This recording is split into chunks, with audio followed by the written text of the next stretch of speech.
utumishi wa umma, niko na brother yangu hapa. Inakuwaje bro? Safi tu. Hivi upo katika hiki chuo, ni chuo gani? Hiki ni TPSC. TPSC kwa urefu wake ni Tanzania Public Service College. Bwana, upo katika Tanzania Public Service College, upo unasomea kozi gani? Mimi nasoma record management.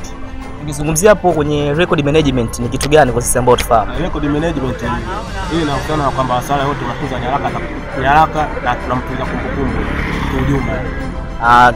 Hivi tukizungumzia katika tukio la leo, tukiachana na swala la record management tukizungumzia katika tukio la leo ambalo ni tukio la Mwenge, hivi Mwenge, chanzo cha Mwenge ni kitu gani yani? Yaani mpaka tukapata Mwenge wa Uhuru. Hivi litokea tukio gani mpaka tukaitwa neno Mwenge wa Uhuru katika taifa letu la Tanzania? Kwanza Mwenge ulianzishwa mwaka 1961. Ndio. Zaidi ya kipindi Julius Nyerere Kambarage alikuwepo madarakani, na isitoshe ulipandishwa kilele cha mlima Kilimanjaro mwaka 1961.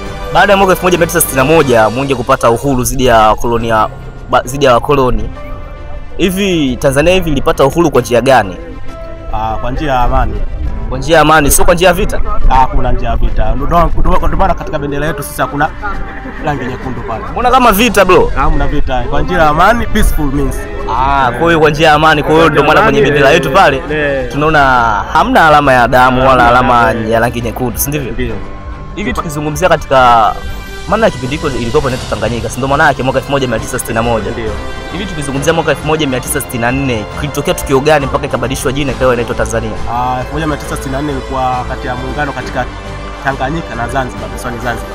Kwa hiyo Tanganyika na Zanzibar ilisababisha kutokea tukio gani? Tanganyika na Zanzibar ndio waliungana pale tukapata neno Tanzania.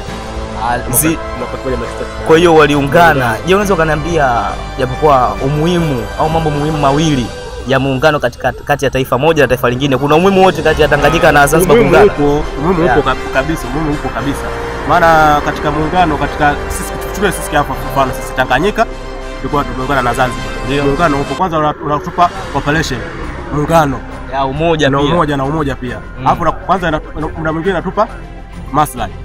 Kama kwetu kule Zanzibar kule kuna bingani wanavua nini, samaki nini, uchumi wao kule na kwetu huko tofauti. Kwa tuna share. Kwa hiyo tunapoungana tunakuza uchumi zetu, tunakuwa kwa moja katika jamii. Ndio maana sasa hivi Tanzania uchumi kwa wakati. Ulikuwa uchumi chini kabisa, sasa hivi chini wakati. Sasa hiyo kwa ajili yote sababu ya muungano Tanganyika na Zanzibar. Asante sana bro. Nipo katika chuo cha TPSC, chuo cha utumishi wa umma. Karibu sana.